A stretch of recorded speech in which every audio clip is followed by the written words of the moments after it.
به نام خداوند مهربان، بینندگان گرامی، به برنامه بازچی گپ خوش آمدید. برنامه بازچی گپ مرور به حوادث و اخبار امروز است که انشاءالله حالا همراه برادر بابا جان قیوموف این برنامه را از این به بعد انشاءالله به پیش خواهیم برد. اولین خبری که امروز خیلی پر سر و صدا شد و حتی در شبکه ها و در خبرگزاری های خارجی هم مطرح بود، این بازداشتی گروه بزرگی از خواهشاوندان رئیس حزب نهضت اسلامی تاجیکستان استاد محی‌الدین کبیری و با شمول پدری 95 سالش. امروز مقامات تاجیکستان پدری محی‌الدین کبیری و بابای تیلا کبیر که 95 ساله است همراهی چند نفر 6 نفر دیگر از جمله اکی سفری 54 ساله لعل خانم با بیبی لعل خانمی 70 ساله و اکی اسمت الله نرز الله فی 74 ساله را از خانه در دهه قسمدره فیض‌آباد گرفته به جای بردن که تا حال معلوم نیست. و برادر عزیز، این حادثه‌ای که امروز شد واقعا در شبکه‌های اجتماعی هم مطرح بود و در خبرگزاری‌های خارجی هم. بله، شما این حادثه رو چقدر بها می‌دهید؟ بخصوص وقتی که اونجا مردی 95 ساله یک بیبی کمپیری 74 ساله و 60 ساله رو می‌بینیم که بازداشت میکنن. این رو چقدر بها می‌دهید؟ به نام خداوند بخشنده مهربان. البته این خبر واقعا هم جای تعجب برای ما ندارد، ولی برای مردم بیرون خیلی تعجب آور است. چرا؟ معمولا از اخلاق سیاسی هیچ گروهی نبوده است که یک نفر رو برای مثلا یک گناه پدر پسر رو مجازات کنند یا برای گناه پسر پدر رو مجازات کنند. این دیگر در یگان اخلاق سیاسی جامعه های امروزی وجود ندارد، ولی تنها در جامعه ما هست که به خاطر گناه یک نفر دیگری را هم مجازات میکنن. یک سیاستی نمیدونم این قومی قبیله‌ای عصر میانگی که تا امروز در کشور ما متاسفانه باقی مانده است. یعنی اگر بپرسیم که همین حادثه که امروز شد، یعنی یک حادثه است، اما یعنی پیش از این هم مثل این چیزها رخ داده است؟ البته مثل این در مخالفان دیگری هم رخ داده است. چگونه که مثلا با افرادی که در پیکتی که در اینجا در استانبول برگزار شد و ما در اون شرکت کردیم، پدری من همچون یک پدری شخصی که در این پیکت شرکت کرده است و با دعوت شد و مثلا مورد بازجویی قرار گرفت و با اون فشار آوردن که ما ساکت باشیم. یعنی این روشی ابتدایی نیست، یعنی این یک اولین حادثه نیست، ولی در این حادثه میخواهند اون فشار رو بالای دیگراندیشان بیشتر بیارن و از این راه پیام بفرستن به دیگران که ما میتوانیم این کار رو بکنیم و تمامی یک عائله بزرگی خانواده استاد کبیری رو امروز بازداشت کردن، بردن با هم تا این تهدید و فشارشان رو با این راه پیام بدهند به دیگران. پیام اون به دیگران باشد که ما این کار رو میکنیم.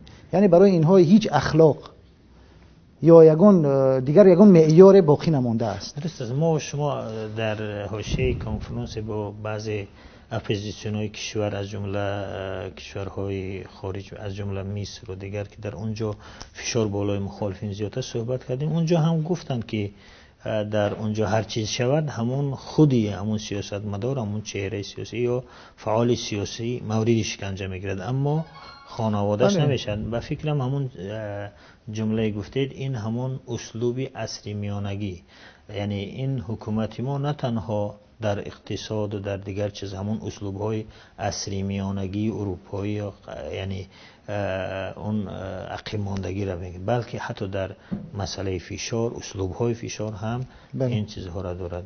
واقعا جای تأسف است که ببین که وقتی که یک مردی 95 ساله به خاطر فعالیت سیاسی فرزندش مورد بازجویی قرار میگیرد، یعنی اونهایی که همین کارا میکنن به نظر شما، یعنی اونها هم پدر دارن، مادر دارن، چرا این کارا میکنن؟ اینو باید از اونها پرسید که واقعا آیا پدر دارند، مادر دارند، و اگر همین فشار به سر پدر و مادر اونها بیاید چی خواهند گفت، چی خواهند کرد؟ این واقعا جواب دادن به این سوال مشکل است. من نمیدونم، شاید اونها جوابی برای این داشته باشند. وقتی که از تاجیکستان به من خبر رسید که مادر ما که 60 ساله است و کسلی مریضی سکته قلبی دارد اون رو بردن، من حیران شدم که نخود مقامداران ما، نخود اونهایی که امروز در حکومت هستن به این حد رقابت ناسالم برسن که مادری 60 ساله و 7 ساله 70 ساله یا پدری 95 ساله و 100 ساله را برای بازجویی به خاطر فعالیت‌های فرزندش دعوت بکنند و زیر فشار قرار بگیرند. واقعا این خیلی جوی تأسف است و این شاید در تاجیکستان چنین همین اسلوب فشاری عصری میانگی رواج باشد، ولی در دیگر کشورها الکی این اسلوب کار نمی رود. البته ما جای واقعا هم جای تعجب است برای ما که چرا به خاطر من میخواهند تمام عائله من مجازات شود، یا به خاطر شما میخواهند تمام عائله شما مجازات شود، و واقعا هم در آینده تمام اینها آیا به این نتیجه نمیرسند که راهی ما درست بوده است که به خاطر ما اونها را فشار میارند؟ بله. طبیعی است که آنها آینده نسبت به این عمل حکومت چی نتیجه میگیرند؟ دشمنی، یا اینکه این رقابتی که آنها به دشمنی تبدیل کردند، اصلا نزدیکان و دوستانی همون آدمای دیگراندیش رو اصلا به خودشون دشمن کرده ایستادند با این راه. بله. آخرون نکته که در این موضوع میخوام یعنی بپردازم این است که آقای محیدین کبیری، استاد محیدین کبیری، اون کسی هست که این با این خونسردی، با این دیپلمات، یا با این یک فرزانه ملت بودن، امروز چقدر چیزها را، یعنی یا این که ما و شما تحقیر نکردیم، یک کاری بدی نکردیم، تنها اونها نگذاشتن که ما در داخل این نظرها و فکرها ما بگیم، مجبور هستیم در خارج بگیم. پس در کجا بگیم؟ چیکار کنیم؟ یعنی ما انشاءالله با این فشارها، با این اسلوب‌های عصری میانگی مقامات در مورد فشار بالای خانواده‌ها انشاءالله که کم نمی‌آیند فعالان، برعکس این اراده عزیمت برای مبارزه را بیشتر میکنه. شاید در یک چیز دیگر هم هست، شاید با این راه میخواهند همون احساسات ما رو بگیم با احساسات ما بازی کنند که ما هم به یک عملهای خشونت آمیز یا اینکه یک عملهای تحقیر کننده و غیر قانونی دست بزنیم. ولی ما چگونه که استاد کبیری قبلا هم گفته بود، صبر ما از خشم شما قوی تر است و ما با همین اسلوبی که داریم راه خود را ادامه خواهیم داد و هیچ کسی رو هم تحقیر نمیکنیم، ولی مبارزه‌مون رو ادامه خواهیم داد. بله. در سایت تلویزیون، سایت آزادی اومده که دولت چالوف باز غیب زد. یک عضو خانواده معروفی چالوها در کلوب 3 ماه باز غیب زده است و احتمال می رود که دولت چالوف با گروه تندروی داعش، دولت اسلامی پیوسته باشد.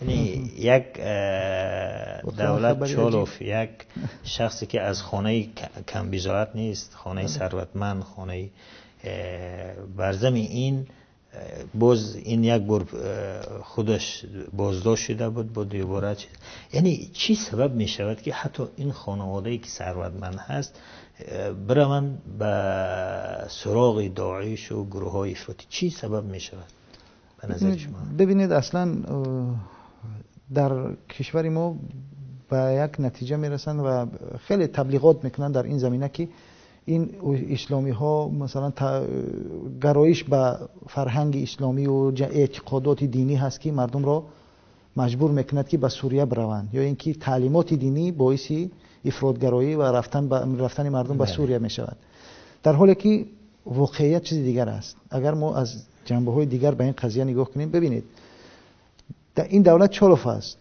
مثلا مگر اون حلیموف کی بود نامش، گلمراد حلیموف، وقتی که به سوریه رفت اون چی مشکل داشت؟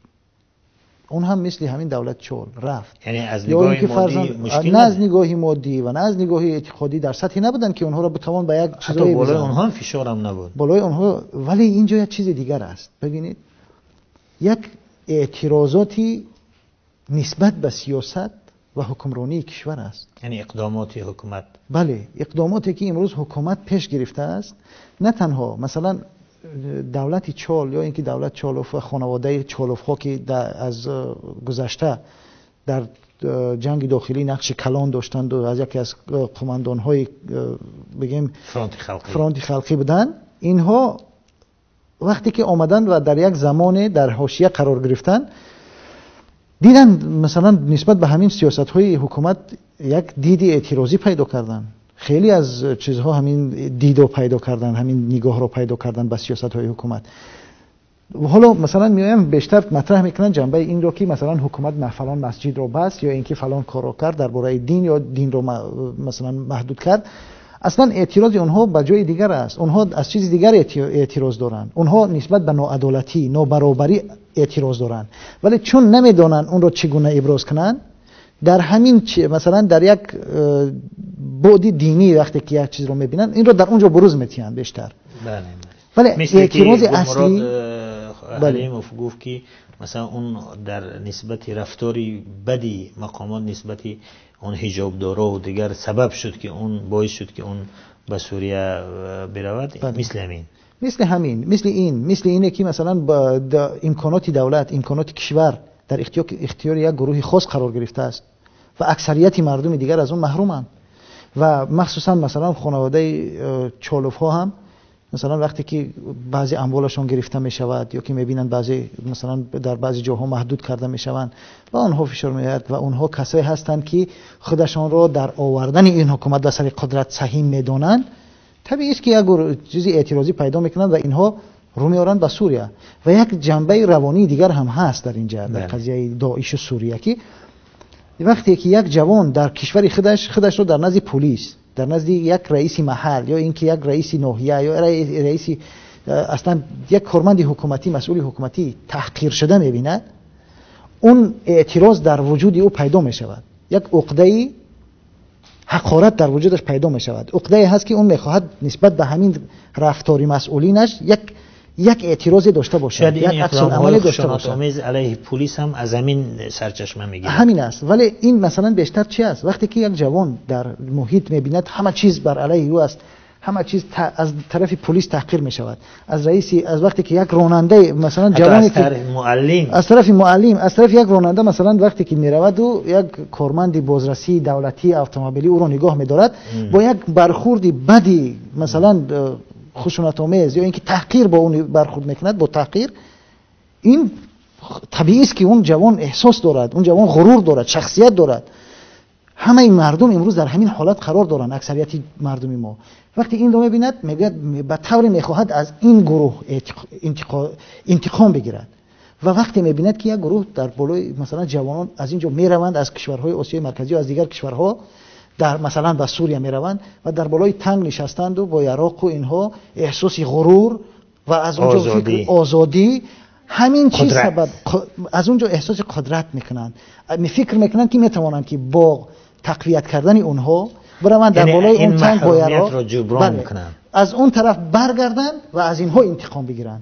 این است که باعث می شود که مردم بیشتر به داعش رو بیارن. چرا این رو ریشه بینید؟ شما گفتنی هستید که این ناعدالتی های اجتماعی هست. این ناعدالتی های اجتماعی، فشارهای اجتماعی، فشارهای غیر منطقی هست که امروز بالای مردم تحمیل شده است و این غصب آزادی ها. در ضمن یک خبر دیگر هم هست که در چند روز اخیر ویران کردن این مسجدها ادامه دارد. یعنی اینم یک در خبرها یک مطرح شد و بازتاب یافت. یعنی این هم همون چیزی است که یک مسلمان، که یک جوان مسلمان که هیچ چیز ندارد، مشکل اجتماعی دارد، مشکل اقتصادی دارد، ولی در برابر اونم از نماز خواندن از اونم منع میکند، دیگر اون چیکار بکند؟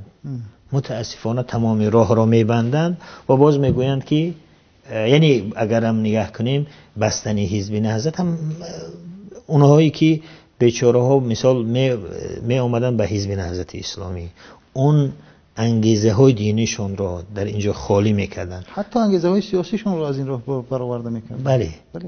ولی متاسفانه این چیزها است. خبر دیگر این است که انتقال پول در 3 ماه اخیر از روسیه به تاجیکستان یعنی بسیار عجیب 4 برابر کاهش یافته است.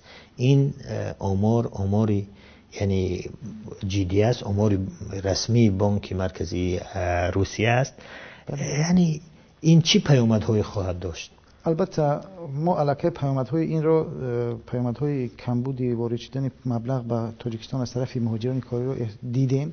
در خبر روزهای گذشته بود که یکی از صرافان دوشنبه خودش را به دار آورد، پس از اون که 120,000 روبل جریمه شد. این پیامد همین کم شدن انتقال پول است. چرا؟ چون وقتی که وارد شدن مبلغ به بودجه کشور کم شده است، مسئولین کشور ما متاسفانه یک چیز است، به جای اینکه تمام نیروی فکری و عقلی خود را صرف آن کنند که یک استحصالاتی به وجود بیارند و بودجه کشور را از حساب استحصالات و صادرات مواد دیگر حفظ قربی از اون جانب بودجه را کامل کنند و قرب پول ملی را نگه دارند. ولی اینها فکر میکنند که از این چون تا امروز هم بودجه ما بیشترین وابستگیش به چی بود؟ به انداز مالیات و چیزهای پول مهاجرین. ولی حالا که پول مهاجرین کم شده است، نمیدونن این رو از کجا جبران کنن. برای همین رو میارن به چی؟ به اینکه یک نفر اعضای نهضت است جریمه شود، یک نفر به خاطر نمیدونم رفتن به مسجد جریمه شود، یک نفر به خاطر ریش جریمه شود، یک نفر به خاطر حالا اومدن یک نفر رو به خاطر اینکه صرافی که قبلا اجازه داشته است برای فعالیت اون رو بستن و اون رو به خاطر یک گناه ناچیز 120,000 سومون جریمه کردن. در حالی که شما ببین تصور کنید که تمامی سرمایه‌ای که اون دارد میچرخوند 100,000 سومونی است. 100,000 است و اونم از خودش نیست. یعنی من بسیار صرافی‌ها رو پرسیدم، میگن این سرمایه‌ای که در دست ماست این سرمایه ما نیست. مثل بانک‌ها از مردم جمع میکنیم ولی متاسفانه باز اینا میکنن. از همه بدترش این است که وقتی که مقامات بلندپایه تاجیکستان میبینید که با افتخار از این جریمه‌های هنگفت صحبت میکنن، تعجب میکنه. یعنی اون میره در پارلمان یا در نزد رسانه‌ها میگوید که ما چندین کی بود این جمالدین نورعلیف هم این یک از خویشاوندان رئیس جمهور داماد رئیس جمهور این صحبت کرد که ما باز در برابر این گفت 38 نفر ما جریمه بستیم و با یعنی جریمه های هنگفت و در برابر افزون بر این میگوید که باز خواستاری تشدیدی بیشتری جریمه علیه صرافان و صاحبکاران بیچاره شد. این چی معنا دارد؟ درست است. واقعا یک در کشور متاسفانه یک حالتی اومده است که ما اگر این بریم واقعا بحران است. یک بیچاره که با 100 عذاب اون بیچاره را نقل کردن که اون صرافی که خودکشی کرد از قرض گرفته است، از بانک قرض گرفته است، از دوستاش گرفته است و اون را 120 باری فکر میکنن که این 120,000 از کجا بیاد. یا که همین چیزهایی که در ما کامیره هایی که در دوشنبه هستن.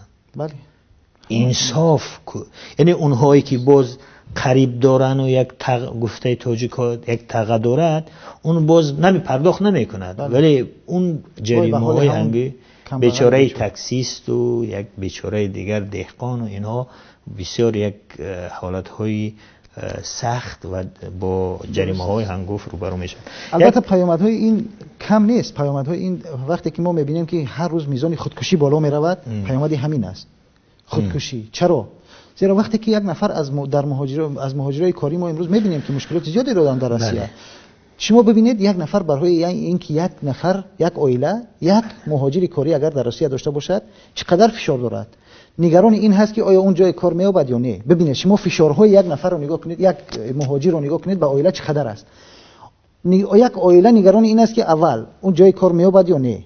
دوم او دپارتاسیا میشود یا نکند که اون دپارتاسیا شود. سوم نگران این است که نکند که اون در دستی اون کلسرها بیفتد و خدای نخواسته کشته شود.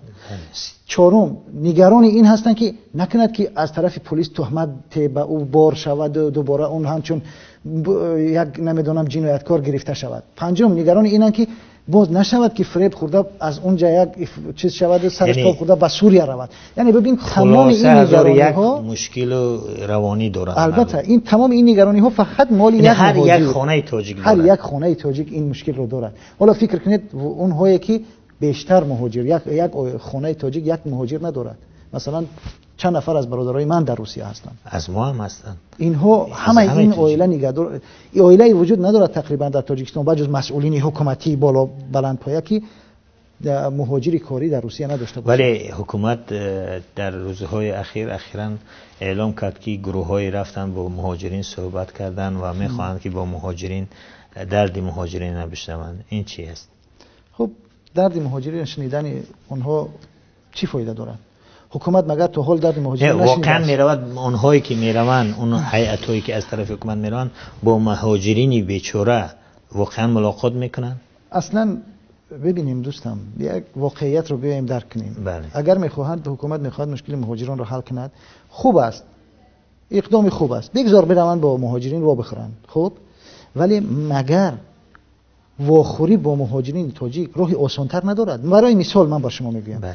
آیا همین تلویزیون تاجیکستان نمیتواند یک خبرنگاری داشته باشد که از مشکلات مردم مهاجر گزارش بدهد برای حکومت و حکومت در پی برطرف کردن مشکلات اگر باشد؟ شما از مشکلی مهاجر میگه در تاجیکستان سوئد ندارن، برق نیست، ولی باز در تلویزیون تاجیکستان میبینی که میگویند که در فلان جا چند ساعت برق قطع شد. ولی در خود تاجیکستان متاسفانه این چیز هست. مسئله خبر دیگر با گفته بعضی منابع نتیجه تشخیص مرگ اوماللی نظروف، اون طفل بیچاره‌ای که کشته شد، فردا اعلان می شود و حتی اون وکیل مدافع اون اولگا سیتلانا در خبرگزاری آزادگان گفته که روز چهارشنبه با نتایج تشخیص بزرگ شناس می شویم، اما 99% باور داریم که در آن از ویروس می نویسند. یعنی بله 99% باور دارند که هیچ کس از حقوق مهاجری حتی کودک تاجیک دفاع نمیکنه. این واقعیت است متاسفانه. یعنی ما نمیگویم که مثلا بیایم از یک قضیه، مثلا حکومت تاجیکستان وقتی که از ما شنیدیم که مثلا سفارت برای پیگیری این قضیه آدم فرستاد و بسیار سعی و تلاش کرد، بله. واقعا هم خوشحال شدیم. فکر کردیم واقعا میخواهند قضیه به یک طوری درست مثلا منصفانه و واقعا هم عادلانه حل شود. ولی وقتی که در تلویزیون صحبت درباره عمرعلی قوت می رود، رئیس جمهوری ما در این باره صحبت میکند، میگوید که عمرعلی نظروف درباره عمرعلی نظروف البته وقتی که درباره عمرعلی نظروف رئیس جمهوری ما صحبت میکند، میگوید که این قضیه رو بررسی کنید که افراطگراها از این استفاده میکنند، نیروهای افراطی از این استفاده میکنند. یعنی بیشتر غم و اندوه از اون این میخورند که نکند که این قضیه باعث سیاسی شود و سیاسی نه، به منصب به کرسی ما ضربه بزند، به مقام ما ضربه بزند. این چی مصیبت است آخر؟ شما اومدید برای نگه داشتن منصب کرسی یا برای حفظ منفعت ملت و حفظ جان این ملت و دفاع از حقوقهای این کودک مهاجری تاجیک؟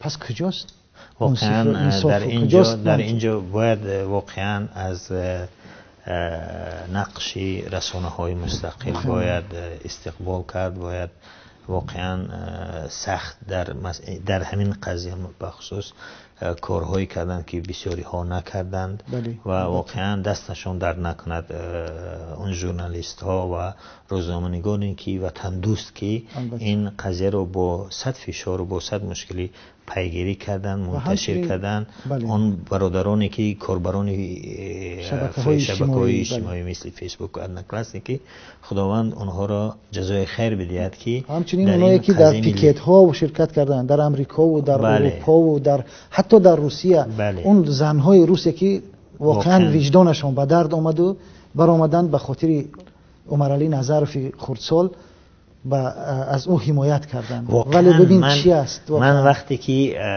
ماکسیم شوچنکو رو میبینم، اظهارات اون رو میبینم، البته واقعا یعنی بسیاری تاجیک ها نتوانستند حداقل مثل اون از این قضیه دفاع کند، از این درباره این قضیه فکر کند. واقعا بعضی متفکرهای روس مثل ماکسیم شوچنکو و دیگر تحلیلگران که در این قضیه واقعا سهم خوبی داشتند در پیگیری آن، واقعا جای تشکری است. خداوند اونها را هم جزای خیر بده. در سوال مسئله دیگر این یعنی اون کسی که به جان عابدخان قاری، اون فعال مخالف دولتی حکومتی ازبکستان که 18 سال اون متهمی همین قضیه زندانی شد، در این مسئله یعنی متهمی سوی قصد به جان عابدخان قاری فعال مخالفی حکومت روسیه که 18 سال چی شد؟ یعنی این به نظر شما اگر همون متهمی که به جان این فعال سیاسی سوی قصد انجام داد او رو کشت، اگر این دادگاه در اروپا نمیشد، در دیگر جا میشد، آیا منتظر یعنی انتظار میرفت که چنین نتیجه ها آشکار شود و واضحاً آشکار بگویند که کی در پشت قتل این فعال مخالف بود؟ متاسفانه دادگاه های آزاد و جدا از حکومت ها در کشورهای آسیای میانه مخصوصاً تقریبا وجود ندارند، بخصوص کشوری ما که دیگر جای حرف ندارد. چون امروز ما میبینیم که زیاده از 78 نفر تقریبا 100 نفر از اعضا و جانبداران حزب نهضت با تهمت‌های دروغ در زندان هستند، ولی همه میدونند که اونها هیچ گناهی ندارند، ولی بدون یگان دلیل با چندین سال زندان محکوم میشوند. ولی در اروپا مثلا یک دادگاه نوابسته از موقع حکومتی اون کشور، از سیاستی اون کشور، میتواند مستقلانه حکم خود را صادر کند. این همون چیزی است که اروپا را امروز به یک کشور پیشرفته، یکی از عامل‌های هست که کشور اروپا را به یک کشور پیشرفته، آزاد و بگیم خیلی ایدئال برای اکثریت مردم دنیا ساخته است. و این چیزی است که نه تنها در اینجا، اصلا این قضیه از قضیه واقعا هم یک ارزشی اسلامی است. بله. ولی در کشورهای شرق یا این کشورهای اسلامی یا این کشورهایی که ما واقعا نمیدونیم چیکار کنیم، حیران ولا اجرمنکم شنآن لا تعدلوا اعدلوا فانه اقرب للتقوى. درست، این ارزش اسلامی است. غیر از این اگر بیایم مثلا با اون قضیه حضرت علی با اون یهودی نگاه کنیم که یهودی حضرت علی را برای خود به دادگاه کشید، در دادگاه حضرت علی محکوم شد چون شاهد نداشت. شاهد فرزندش بود، گفتن فرزند شما است، قبول نیست. ولی گفتن پس باید این شلاق زده شود، خلیفه مسلمین باید شلاق میخورد. ولی یهودی بعد از این گذشت کرد و به خاطر همین عدالت ایمان آورد. بله. حالا ببینید شما همین ارزشی که در اون زمان حاکم بود آمد جامعه اسلامی اون زمان رو به الگوی و ایدئالی تمام مردم جهان تبدیل کرد. ولی امروز عین همون ارزش به دیگر نام در اروپا یا آمریکا یا جای دیگر کشورهای پیشرفته امروز پیاده می شود. پس ارزش ها همون ارزش ها هستند، ولی این شیوه ها هستند که دیگر شدند. ببین این فعال ازبکستانی کشته شد و پروندهش در اروپا پیگیری شد و آنهایی که او را باعث کشتن او شدند آشکار کرد که اون حکومتی ازبکستان بود. ولی مثلا عمر علی قواتف در ترکیه کشته شد که ما خود در ترکیه قرار داریم. واقعا صرف نظر از فکرهای اون یک تاجیک بود. بله. پدر بود، فرزند داشت، انسان بود، بر ضمن اون کشته شد. ولی این ترکیه تا حال پرونده مثلا در جدی پیگیری نمی شود، پرونده کشتاری عمر علی قواتوف و حتی اعلام هم نشد که در پشتی کشتاری عمر علی قواتوف کی میباشد و اونایی که در تاجیکستان ها میشود خیلی زیاد است، خیلی بدتر از این است. بدتر از این است که اینقدر آدم ها کشته میشوند و بخصوص اونهایی که مربوطی مخالفین هستند دیگر مثل که پرونده هایشان یعنی دیگر تمام یعنی خلاص شده است. یعنی که محمد علی حید معاونی رئیس حزب، اکی حکمت الله سیف الله زاده با اون شدت لطکوب شدند، مورد لطکوب قرار گرفتند، ولی پرونده اونها تا حال معلوم نیست نکردند، تا حال معلوم نیست کی برای چی و خود امروز بیچاره ها در زیر زندان هستند متاسفانه. خوب برادر عزیز، این بود برادر بینندگان گرامی، این بود برنامه باز چی گپ و انشاءالله در برنامه‌های دیگر ما را منتظر باشید. خداحافظ. سلامت باشید.